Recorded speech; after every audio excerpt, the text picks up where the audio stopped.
ایک یہودی عورت نے سلطان صلاح الدین ایوبی سے کہا، خنزیر کا گوشت مجھے بہت پسند ہے، اسلام نے اسے بلا وجہ کیوں حرام کیا ہے؟ سلطان نے کہا، خنزیر کا پکا ہوا گوشت لے کر آؤ۔ وہ عورت خنزیر پکا کر لائی۔ سلطان نے کہا، اس میں سے ایک بوٹی نکالو اور اس کے 2 ٹکڑے کرو۔ جیسے ہی اس عورت نے بوٹی کے ٹکڑے، بسم اللہ الرحمن الرحیم، کیا واقعی ایک ایسا سوال تھا جس نے سلطان صلاح الدین ایوبی جیسے عظیم فاتح کو چند لمحوں کے لیے خاموش کر دیا تھا؟ آخر خنزیر اگر اتنا ہی ناپاک اور حرام ہے تو اللہ تعالیٰ نے اسے کیوں پیدا کیا؟ اور اگر اللہ نے پیدا کیا ہے تو پھر اسے کھانا جائز کیوں نہیں؟ یہ وہ سوالات تھے جو ایک دن سلطان صلاح الدین ایوبی کے دربار میں گونج رہے تھے۔ روایت کے مطابق 4 یہودی علماء سلطان صلاح الدین ایوبی کے سامنے حاضر ہوئے۔ ان کے چہروں پر اعتماد تھا اور ان کی آنکھوں میں ایک عجیب سی جستجو تھی۔ انہوں نے سلطان صلاح الدین ایوبی سے کہا کہ آپ لوگ گائے اور بکری کو حلال کہتے ہیں، ان کا گوشت کھاتے ہیں، لیکن خنزیر کو حرام قرار دیتے ہیں، آخر ایسا کیوں؟ اگر خنزیر واقعی اتنا برا اور ناپاک جانور ہے تو اللہ پاک نے اسے پیدا ہی کیوں کیا؟ اگر آپ ہمیں اس سوال کا جواب ایسا دے دیں جو عقل کو مطمئن کر دے تو ہم اسلام قبول کر لیں گے۔ دربار میں خاموشی چھا گئی۔ ہر شخص سلطان صلاح الدین ایوبی کی طرف دیکھنے لگا۔ سوال بظاہر تو سادہ تھا، لیکن اس کے پیچھے ایک گہرا اعتراض چھپا ہوا تھا۔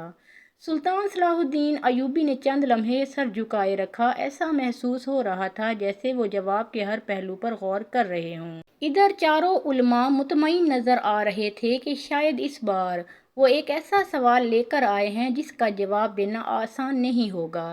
لیکن کیا واقعی ایسا تھا کہ کسی چیز کا پیدا کیا جانا اس کے جائز ہونے کی دلیل بن سکتا ہے؟ اگر ایسا ہے تو پھر دنیا میں موجود ہر چیز انسان کے استعمال کے لیے ہونی چاہیے۔ مگر کیا حقیقت بھی یہی ہے؟ ذرا سوچئے، اللہ تعالیٰ نے سانپ بھی پیدا کیے، بچھو بھی پیدا کیے، زہریلے کیڑے بھی پیدا کیے، خطرناک جراثیم بھی پیدا کیے، آگ بھی پیدا کی، سمندر کی گہرائیاں بھی پیدا کیں، پہاڑوں کی کھائیاں بھی پیدا کیں، لیکن کیا انسان ان سب کو کھانے یا استعمال کرنے کے لیے آزاد ہے؟ کیا کوئی شخص یہ کہہ سکتا ہے کہ چونکہ زہر اللہ نے پیدا کیا ہے اس لیے اسے پینا جائز ہونا چاہیے؟ دربار میں موجود لوگ انہی خیالات میں گم تھے۔ سلطان صلاح الدین ایوبی نے آہستہ سے سر اٹھایا اور علماء کی طرف دیکھا۔ ان کی نگاہوں میں اعتماد تھا، لیکن انہوں نے فوراً جواب نہیں دیا۔ انہوں نے پہلے ایک سوال پوچھ لیا، ایک ایسا سوال جس نے خود سوال کرنے والے کو سوچنے پر مجبور کر دیا۔ سلطان صلاح الدین ایوبی نے فرمایا، اگر دنیا میں پیدا ہونے والی ہر چیز کھانے کے لیے ہے تو پھر زہر کیوں نہیں کھاتے؟ اگر ہر پیدا کی گئی چیز حلال ہے تو پھر زہریلے پودوں کو غذا کیوں نہیں بناتے؟ اگر ہر مخلوق انسان کے فائدے کے لیے کھانے میں استعمال ہونی چاہیے تو پھر درندوں اور موذی جانوروں کے بارے میں کیا خیال ہے؟ دربار میں پھر خاموشی چھا گئی۔ سوال اب پلٹ چکا تھا۔ جو لوگ جواب لینے آئے تھے وہ خود جواب تلاش کرنے لگے تھے۔ سلطان صلاح الدین ایوبی نے فرمایا کہ خالق کا کسی چیز کو پیدا کرنا اور بات ہے اور کسی چیز کو انسان کے لیے حلال یا حرام قرار دینا اور بات ہے۔ اللہ تعالیٰ کائنات کا مالک ہے، وہ اپنی حکمت کے مطابق چیزوں کو پیدا بھی کرتا ہے اور ان کے بارے میں احکام بھی دیتا ہے۔ بعض چیزیں آزمائش کے لیے ہوتی ہیں، بعض نشانیاں ہوتی ہیں، بعض دوسری مخلوقات کے نظام کے لیے ضروری ہوتی ہیں اور بعض انسان کے لیے فائدہ مند ہوتی ہیں، لیکن کسی چیز کا وجود خود اس بات کی دلیل نہیں بنتا کہ وہ انسان کے لیے جائز بھی ہے۔ چاروں علماء ایک دوسرے کی طرف دیکھنے لگے اور انہیں اندازہ ہو رہا تھا کہ گفتگو اب ایک نئے رخ پر جا رہی ہے۔ لیکن سلطان صلاح الدین ایوبی ابھی اصل جواب تک نہیں پہنچے تھے۔ انہوں نے فرمایا کہ تم نے خنزیر کے پیدا ہونے پر سوال کیا، لیکن کیا تم نے کبھی یہ سوچا کہ اللہ تعالیٰ نے بعض جانوروں کی فطرتیں ایک جیسی کیوں نہیں بنائی؟ کہ کچھ جانور گھاس کھاتے ہیں، کچھ مردار کھاتے ہیں، کچھ گندگی میں رہتے ہیں اور کچھ پاکیزہ ماحول میں رہتے ہیں۔ کیا ان سب کی عادتیں اور صفات ایک جیسی ہیں؟ اگر نہیں تو پھر ان کے احکام بھی ایک جیسے کیوں ہوں؟ دربار کے ہر شخص کی نظریں اب سلطان صلاح الدین ایوبی پر جمی ہوئی تھیں۔ سب انتظار کر رہے تھے کہ آخر وہ کون سی بات ہے جو اس سوال کا مکمل جواب بنے گی، اور یہی وہ لمحہ تھا جب سلطان صلاح الدین ایوبی نے ایک ایسی مثال کی طرف اشارہ کیا جس نے پوری گفتگو کا رخ ہی بدل دیا۔ لیکن وہ مثال کیا تھی اور کیسے اس نے سوال کرنے والوں کو خاموش کر دیا؟ دربار میں موجود ہر شخص اسی انتظار میں تھا کہ آخر سلطان صلاح الدین ایوبی وہ کون سی مثال پیش کرنے والے ہیں جو اس پیچیدہ سوال کا جواب بن جائے گی۔ چاروں یہودی علماء بھی پوری توجہ کے ساتھ سلطان صلاح الدین ایوبی کی طرف دیکھ رہے تھے۔ ان کے چہروں سے ظاہر ہو رہا تھا کہ وہ اب بھی اپنے سوال کو مضبوط سمجھتے ہیں کہ آخر خنزیر اگر واقعی حرام ہے تو اسے پیدا کیوں کیا گیا، اور اگر پیدا کیا گیا تو پھر اس میں ایسی کیا بات ہے جو اسے گائے اور بکری سے مختلف بنا دیتی ہے؟ سلطان صلاح الدین ایوبی نے چند لمحے توقف کیا اور پھر نہایت سکون سے فرمایا کہ دنیا میں موجود ہر مخلوق ایک جیسی نہیں ہوتی۔ ہر مخلوق کی فطرت، عادت، کردار اور مقصد الگ الگ ہوتا ہے۔ اسی فرق کو سمجھے بغیر کسی حکم کی حکمت کو نہیں سمجھا جا سکتا۔ پھر سلطان نے فرمایا کہ ذرا گائے اور بکری کو دیکھو، یہ جانور عموماً گھاس چارہ اور پاکیزہ غذائیں کھاتے ہیں۔ یہ انسان کو دودھ دیتے ہیں، کھیتی باڑی میں مددگار بنتے ہیں، اور ان کا گوشت بھی انسان کے لیے مفید قرار دیا گیا ہے۔ اب دوسری طرف خنزیر کو دیکھو، اس کی عادات، اس کی خوراک اور اس کا رہن سہن مختلف ہے۔ کیا دونوں کو ایک ہی پیمانے پر پرکھا جا سکتا ہے؟ علماء خاموشی سے سن رہے تھے۔ سلطان نے مزید فرمایا کہ اگر دو چیزوں کی فطرتیں مختلف ہوں تو ان کے بارے میں احکام بھی مختلف ہو سکتے ہیں۔ یہی اصول پوری کائنات میں نظر آتا ہے۔ ہر چیز کا ایک مقام اور ایک کردار ہے۔ ایک پھل انسان کے لیے غذا ہے جبکہ دوسرا پودا زہریلا ہو سکتا ہے۔ ایک جانور انسان کے لیے مفید ہو سکتا ہے جبکہ دوسرا نقصان دہ۔ کیا صرف اس لیے کہ دونوں اللہ کی پیدا کردہ مخلوق ہیں ان کے بارے میں ایک ہی حکم ہونا چاہیے؟ دربار میں موجود لوگوں کے چہروں پر غور و فکر کے آثار نمایاں ہونے لگے۔ سلطان نے گفتگو کو مزید آگے بڑھاتے ہوئے فرمایا کہ اصل سوال یہ نہیں کہ خنزیر کو پیدا کیوں کیا گیا۔ اصل سوال تو یہ ہے کہ کیا انسان کو ہر پیدا کی گئی چیز استعمال کرنے کا حق دیا گیا ہے؟ اگر جواب ہاں میں ہے تو پھر دنیا میں موجود کوئی چیز حرام نہیں ہونی چاہیے۔ لیکن اگر جواب نہیں میں ہے تو پھر یہ ماننا پڑے گا کہ خالق کو یہ اختیار حاصل ہے کہ وہ اپنی مخلوق میں سے بعض چیزوں کو حلال اور بعض چیزوں کو حرام قرار دے۔ چاروں علماء اب پہلے کی طرح پورے اعتماد میں نظر نہیں آ رہے تھے۔ انہیں احساس ہونے لگا تھا کہ ان کا سوال دراصل ایک غلط بنیاد پر قائم تھا۔ سلطان صلاح الدین ایوبی نے فرمایا کہ اللہ تعالیٰ نے انسان کو صرف خواہشات کے تابع نہیں بنایا بلکہ اسے ہدایت بھی دی ہے۔ اگر انسان صرف اپنی عقل یا خواہش کے مطابق فیصلے کرے تو پھر ہر شخص کا معیار الگ ہوگا۔ کوئی چیز ایک شخص کو اچھی لگے گی اور دوسرے کو بری۔ اسی لیے اللہ تعالیٰ نے واضح احکام عطا فرمائے تاکہ انسان بھٹکنے سے محفوظ رہے۔ پھر سلطان صلاح الدین ایوبی نے ایک اور مثال دی۔ انہوں نے فرمایا کہ فرض کرو ایک بادشاہ اپنے باغ میں مختلف قسم کے درخت لگاتا ہے۔ کچھ درخت پھل دینے والے ہوتے ہیں اور کچھ صرف سایہ دیتے ہیں۔ کچھ خوبصورتی کے لیے ہوتے ہیں اور کچھ حفاظتی مقصد کے لیے۔ کیا یہ ضروری ہے کہ باغ میں موجود ہر چیز کھانے کے قابل بھی ہو؟ اگر کوئی شخص یہ اعتراض کرے کہ جو چونکہ بادشاہ نے اسے لگایا ہے اس لیے اسے کھایا بھی جا سکتا ہے تو کیا یہ درست منطق ہوگی؟ دربار میں سرگوشیاں ہونے لگیں۔ مثال نہایت سادہ تھی مگر اس کے اندر ایک گہری حقیقت پوشیدہ تھی۔ سلطان صلاح الدین ایوبی نے فرمایا کہ اسی طرح اللہ تعالیٰ نے اس کائنات میں بے شمار مخلوقات پیدا کی ہیں۔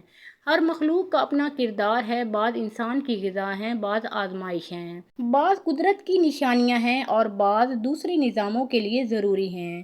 ان کا پیدا ہونا اپنی جگہ ایک حکمت رکھتا ہے اور ان کا حلال یا حرام ہونا ایک الگ حکمت کے تحت ہوتا ہے۔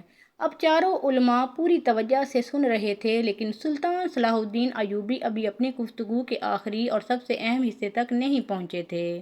انہوں نے فرمایا کہ تم نے خنزیر کے وجود پر سوال کیا مگر کبھی یہ نہیں پوچھا کہ اللہ تعالیٰ نے انسان کو احکام کیوں دیے۔ اصل مقصد صرف کھانا پینا نہیں بلکہ اطاعت اور بندگی بھی ہے۔ جب بندہ یہ مان لیتا ہے کہ اللہ اس کا خالق ہے تو پھر وہ یہ بھی مانتا ہے کہ اللہ کے احکام حکمت پر مبنی ہیں، خواہ وہ تمام حکمتیں اسے فوراً سمجھ آئیں یا نہ آئیں۔ یہ الفاظ سن کر دربار میں ایک عجیب سنجیدگی پیدا ہو گئی۔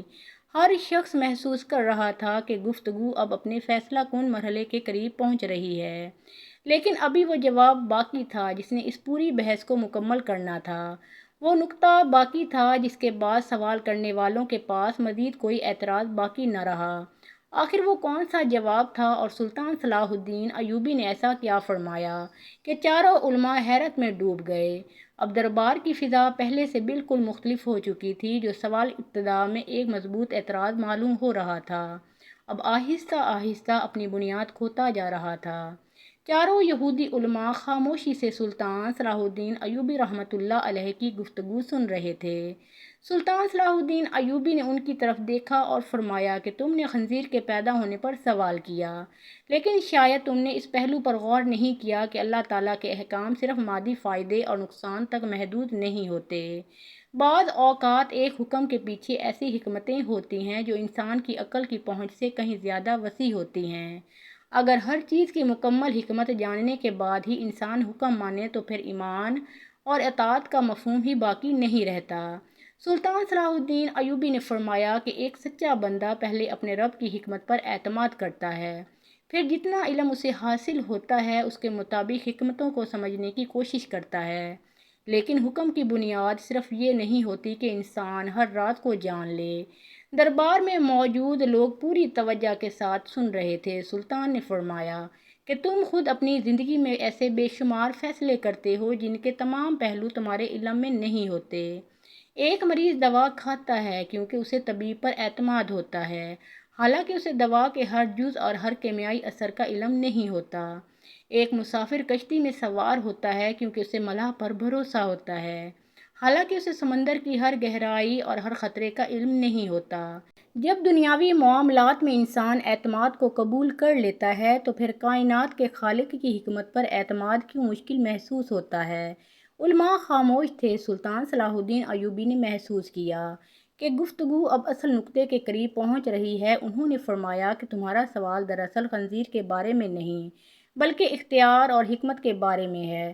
اگر اللہ تعالیٰ خالق ہے تو کیا اسے یہ حق حاصل نہیں کہ وہ اپنی مخلوق کے لیے حدود مقرر کرے؟ اگر ایک بادشاہ اپنی سلطنت میں قوانین نافذ کر سکتا ہے، اگر ایک استاد اپنے شاگردوں کے لیے اصول مقرر کر سکتا ہے، اگر ایک باپ اپنے گھر کے لیے قواعد بنا سکتا ہے، تو پھر پوری کائنات کے مالک کو یہ حق کیوں حاصل نہیں ہوگا؟ دربار میں موجود کئی افراد کے چہروں پر اطمینان کے آثار نمایاں ہونے لگے۔ سلطان صلاح الدین ایوبی نے فرمایا کہ غور کرو، دنیا میں کتنی چیزیں ایسی ہیں جو انسان کے سامنے موجود ہیں لیکن اس کے لیے جائز نہیں۔ کسی دوسرے کا مال موجود ہے لیکن اسے لینا حرام ہے، کسی دوسرے کا حق موجود ہے لیکن اس پر قبضہ کرنا ناجائز ہے۔ کیا صرف موجود ہونے سے کوئی چیز حلال ہو جاتی ہے؟ اگر نہیں تو پھر خنزیر کے وجود کو اس کے حلال ہونے کی دلیل کیسے بنایا جا سکتا ہے؟ یہ سوال سن کر علماء کے چہرے بدلنے لگے۔ سلطان صلاح الدین ایوبی نے فرمایا کہ اصل مسئلہ یہ ہے کہ انسان کبھی کبھی اپنی خواہش یا اپنی منطق کو حتمی معیار سمجھ لیتا ہے، حالانکہ محدود عقل ہر حقیقت کا احاطہ نہیں کر سکتی۔ آج سے 100 سال پہلے لوگ بہت سی چیزوں کے بارے میں نہیں جانتے تھے جو آج عام علم بن چکی ہیں۔ اس لیے معلوم ہوتا ہے کہ انسان کا علم بدلتا رہتا ہے، بڑھتا رہتا ہے، لیکن اللہ کا علم کامل اور ہمیشہ سے کامل ہے۔ اسی لیے اللہ تعالیٰ کے احکام انسانی اندازوں کے محتاج نہیں ہوتے۔ پھر سلطان صلاح الدین ایوبی نے ایک لمحے کے لیے توقف کیا اور فرمایا کہ فرض کرو ایک شخص کسی محل میں داخل ہوا اور وہاں موجود ہر چیز پر اپنا حق جتانے لگے۔ وہ کہے چونکہ یہ چیزیں میری نظروں کے سامنے ہیں اس لیے میں انہیں استعمال کر سکتا ہوں۔ کیا کوئی عقل مند انسان اس منطق کو قبول کرے گا؟ ہرگز نہیں۔ سب سے پہلے یہ دیکھا جائے گا کہ مالک کون ہے اور مالک نے کیا اجازت دی ہے۔ یہی اصول پوری کائنات پر بھی لاگو ہوتا ہے۔ یہ دنیا اللہ کی ملکیت ہے، مخلوق اللہ کی مخلوق ہے، اور حلال و حرام کا اختیار بھی اللہ ہی کے پاس ہے۔ اب دربار پر گہری خاموشی طاری تھی۔ چاروں علماء ایک دوسرے کی طرف دیکھ رہے تھے۔ ان کے پاس اعتراض تو تھا لیکن اب اس اعتراض کی بنیاد کمزور پڑ چکی تھی۔ سلطان صلاح الدین ایوبی نے فرمایا کہ تم نے یہ پوچھا تھا کہ اگر خنزیر ناپاک ہے تو اللہ نے اسے پیدا کیوں کیا؟ لیکن اب تم خود دیکھ سکتے ہو کہ کسی چیز کا پیدا ہونا اور کسی چیز کا انسان کے لیے جائز ہونا دو الگ حقیقتیں ہیں۔ سورج بھی اللہ نے پیدا کیا ہے لیکن انسان اسے کھا نہیں سکتا۔ سمندر بھی اللہ نے پیدا کیا ہے لیکن انسان اسے پی کر زندہ نہیں رہ سکتا۔ زہر بھی اللہ نے پیدا کیا، لیکن اسے استعمال کرنا ہلاکت کا سبب بنتا ہے۔ بس مخلوق کا وجود اپنے مقصد کے لیے ہوتا ہے اور ہر مقصد انسان کی خوراک بننا نہیں ہوتا۔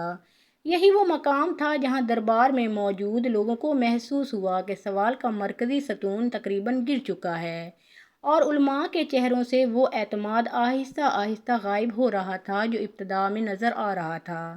جبکہ سلطان صلاح الدین ایوبی رحمۃ اللہ علیہ ابھی اپنی گفتگو کے آخری اور فیصلہ کن مرحلے کی طرف بڑھ رہے تھے۔ دربار میں ایسی خاموشی تھی کہ جیسے ہر شخص اپنے دل میں سلطان صلاح الدین ایوبی کے الفاظ کو تول رہا ہو۔ چاروں یہودی علماء اب پہلے کی طرح پر اعتماد نظر نہیں آ رہے تھے۔ ان کے سوال کی بنیاد تقریباً واضح ہو چکی تھی، اور سلطان صلاح الدین ایوبی نے نہایت حکمت کے ساتھ یہ ثابت کر دیا کہ کسی چیز کا پیدا کیا جانا اس کے حلال ہونے کی دلیل نہیں بن سکتا۔ پھر سلطان صلاح الدین ایوبی نے نہایت سنجیدگی سے فرمایا کہ اگر تم واقعی سوال کا جواب تلاش کرنا چاہتے ہو تو ایک لمحے کے لیے تعصب کو چھوڑ کر صرف عقل سے سوچو، کیا تم یہ مانتے ہو کہ اللہ تعالیٰ حکمت والا ہے؟ علماء نے جواب دیا کہ ہاں، ہم یہ مانتے ہیں۔ سلطان صلاح الدین ایوبی نے فرمایا کہ جب تم یہ مانتے ہو کہ اللہ حکمت والا ہے تو پھر یہ بھی ماننا ہوگا کہ اس کی ہر تخلیق کسی نہ کسی حکمت کے تحت ہے، اور اس کا ہر حکم بھی کسی نہ کسی حکمت کے تحت ہے۔ تخلیق کی حکمت الگ ہو سکتی ہے اور حکم کی حکمت الگ ہو سکتی ہے۔ یہی وہ حقیقت ہے جسے نظر انداز کر کے بہت سے لوگ غلط نتیجے تک پہنچ جاتے ہیں۔ سلطان صلاح الدین ایوبی نے فرمایا کہ خنزیر کا پیدا ہونا اس بات کی دلیل ہے کہ وہ اللہ کی مخلوق ہے، لیکن اس کا حرام ہونا اس بات کی دلیل ہے کہ اللہ نے انسان کے لیے اس کے استعمال کی اجازت نہیں دی۔ ان دونوں باتوں میں کوئی تضاد نہیں۔ دربار میں موجود لوگ سر ہلا کر اس بات کی تائید کرنے لگے۔ سلطان صلاح الدین ایوبی نے فرمایا کہ اگر ایک کاریگر مختلف اوزار بناتا ہے تو کیا ہر اوزار ایک ہی کام کے لیے ہوتا ہے؟ اگر ایک معمار ایک عظیم عمارت تعمیر کرتا ہے تو کیا اس کے ہر حصے کا مقصد ایک جیسا ہوتا ہے؟ اگر نہیں تو پھر اللہ کی بنائی ہوئی اس وسیع کائنات میں ہر مخلوق سے ایک ہی مقصد کیوں وابستہ کیا جائے؟ بعض مخلوقات انسان کی غذا ہیں، بعض خدمت کے لیے ہیں، بعض قدرت کی نشانیاں ہیں اور بعض انسان کے لیے آزمائش کا ذریعہ ہیں۔ پھر سلطان صلاح الدین ایوبی نے ایک ایسا سوال کیا جس نے گفتگو کا رخ مکمل طور پر بدل دیا۔ انہوں نے فرمایا کہ اگر تمہاری منطق کو مان لیا جائے تو پھر دنیا میں کوئی چیز حرام نہیں رہنی چاہیے، کیونکہ ہر چیز اللہ ہی نے پیدا کی ہے۔ نہ چوری حرام رہے، نہ ظلم حرام رہے، نہ دھوکہ حرام رہے، کیونکہ یہ سب بھی اسی دنیا میں موجود ہیں۔ لیکن تم خود جانتے ہو کہ کسی چیز کا موجود ہونا اور کسی چیز کا جائز ہونا دو الگ الگ حقیقتیں ہیں۔ یہی فرق اگر سمجھ لیا جائے تو تمہارا سوال خود بخود ختم ہو جاتا ہے۔ علماء خاموش تھے، ان کے پاس اس دلیل کا کوئی جواب نہیں تھا۔ سلطان صلاح الدین ایوبی نے فرمایا کہ اسلام انسان کو یہ سکھاتا ہے کہ وہ اپنے رب کی حکمت پر اعتماد کرے۔ جب اللہ کسی چیز کو حلال قرار دیتا ہے تو اس میں بندوں کے لیے بھلائی ہوتی ہے، اور جب کسی چیز کو حرام قرار دیتا ہے تو اس میں بھی بندوں کے لیے بھلائی ہوتی ہے، خواہ انسان ہر حکمت کو مکمل طور پر سمجھ سکے یا نہ سمجھ سکے۔ پھر سلطان صلاح الدین ایوبی نے فرمایا کہ دنیا کی سب سے بڑی حقیقت یہ ہے کہ انسان خالق نہیں، مخلوق ہے۔ خالق حکم دیتا ہے اور مخلوق اس کی اطاعت کرتی ہے۔ جب یہ ترتیب بدل جاتی ہے تو انسان اپنے محدود علم کو خدا کی حکمت پر ترجیح دینے لگتا ہے، اور یہی گمراہی کی ابتدا ہوتی ہے۔ دربار میں موجود لوگ گہری توجہ کے ساتھ سن رہے تھے۔ چاروں علماء کے چہروں پر سنجیدگی نمایاں تھی۔ انہوں نے محسوس کیا کہ ان کا سوال دراصل ایک غلط مفروضے پر قائم تھا۔ وہ یہ سمجھ رہے تھے کہ تخلیق اور اجازت ایک ہی چیز ہے، جبکہ سلطان صلاح الدین ایوبی نے ثابت کر دیا تھا کہ تخلیق کا تعلق اللہ کی قدرت سے ہے اور حلال و حرام کا تعلق اللہ کے حکم سے ہے۔ یہ دو الگ دائرے ہیں اور ان کو ایک دوسرے کے ساتھ خلط ملط نہیں کیا جا سکتا۔ روایت کے مطابق اس جواب نے حاضرین کو بہت متاثر کیا۔ دربار میں موجود لوگوں نے محسوس کیا کہ بعض اوقات ایک مختصر سا سوال اپنے اندر بہت بڑا مغالطہ چھپائے ہوتا ہے، اور جب اس مغالطے کو دور کر دیا جائے تو سوال خود ہی ختم ہو جاتا ہے۔ یہی وجہ ہے کہ اہل علم ہمیشہ سوال کے ظاہر کو نہیں بلکہ اس کی بنیاد کو دیکھتے ہیں۔ سلطان صلاح الدین ایوبی نے بھی یہی کیا۔ انہوں نے صرف خنزیر کے بارے میں جواب نہیں دیا بلکہ اصول کو واضح کر دیا، جس کے بعد پورا اعتراض اپنی قوت کھو بیٹھا۔ اس واقعے سے ہمیں یہ سبق ملتا ہے کہ دین کے احکام کو سمجھنے کے لیے صرف ظاہری دلائل کافی نہیں ہوتے، بلکہ اللہ کی حکمت، اس کی ربوبیت، اس کے اختیار کو بھی سامنے رکھنا ضروری ہوتا ہے۔ جب انسان یہ سمجھ لیتا ہے کہ خالق کو اپنی مخلوق پر مکمل اختیار حاصل ہے، تو پھر حلال و حرام کے احکام اس کے لیے الجھن نہیں بلکہ ہدایت کا ذریعہ بن جاتے ہیں۔ اور یہی وہ حقیقت ہے جو ہر دور میں اہل عقل کو سوچنے پر مجبور کرتی رہی ہے۔ روایت میں آتا ہے کہ ایک یہودی عورت سلطان صلاح الدین ایوبی کے علم و دانائی اور انصاف سے بہت متاثر تھی، اور وہ وقتاً فوقتاً مختلف سوالات لے کر ان کی خدمت میں حاضر ہوتی رہتی تھی۔ ایک دن اس نے سلطان صلاح الدین ایوبی سے کہا کہ مجھے خنزیر کا گوشت بہت پسند ہے، میں یہ سمجھ نہیں پاتی کہ اسلام نے اسے کیوں حرام قرار دیا ہے۔ سلطان صلاح الدین ایوبی نے فوراً جواب دینے کی بجائے فرمایا کہ پہلے تم خنزیر کا گوشت پکا کر لے آؤ، پھر اس بارے میں بات کریں گے۔ اگلے دن وہ عورت پکا ہوا گوشت لے آئی۔ سلطان صلاح الدین ایوبی نے فرمایا کہ اس میں سے ایک بوٹی نکالو اور اسے درمیان سے 2 حصوں میں کاٹ دو۔ عورت نے حکم کے مطابق گوشت کا ٹکڑا کاٹا تو اس نے دیکھا کہ اوپر سے اچھی طرح پکا ہوا دکھائی دینے والا گوشت اندر سے ویسا نہیں تھا جیسا وہ سمجھ رہی تھی۔ اس پر سلطان صلاح الدین ایوبی نے فرمایا کہ دنیا میں بہت سی چیزوں کی حقیقت صرف ظاہری شکل سے معلوم نہیں ہوتی۔ بعض اوقات انسان کسی چیز کو پسند کرتا ہے، مگر اس کے اندر ایسے عیوب اور نقصانات پوشیدہ ہوتے ہیں جو فوری طور پر نظر نہیں آتے۔ پھر انہوں نے کہا کہ اسلام میں کسی چیز کے حلال یا حرام ہونے کا اصل معیار اللہ تعالیٰ کا حکم ہے، اور اللہ تعالیٰ اپنے بندوں کے فائدے اور نقصان کو سب سے بہتر جانتا ہے۔ جو چیز انسان کے لیے نقصان دہ ہو یا جس میں حکمت الہی کے مطابق خرابی ہو، اللہ تعالیٰ اپنے بندوں کو اس سے دور رہنے کا حکم دیتا ہے۔ روایت کے مطابق سلطان صلاح الدین ایوبی نے مزید سمجھایا کہ خنزیر گندگی اور غلاظت میں رہنے والا جانور ہے، اور اللہ تعالیٰ نے اپنی حکمت کے تحت اس کے گوشت کو حرام قرار دیا ہے۔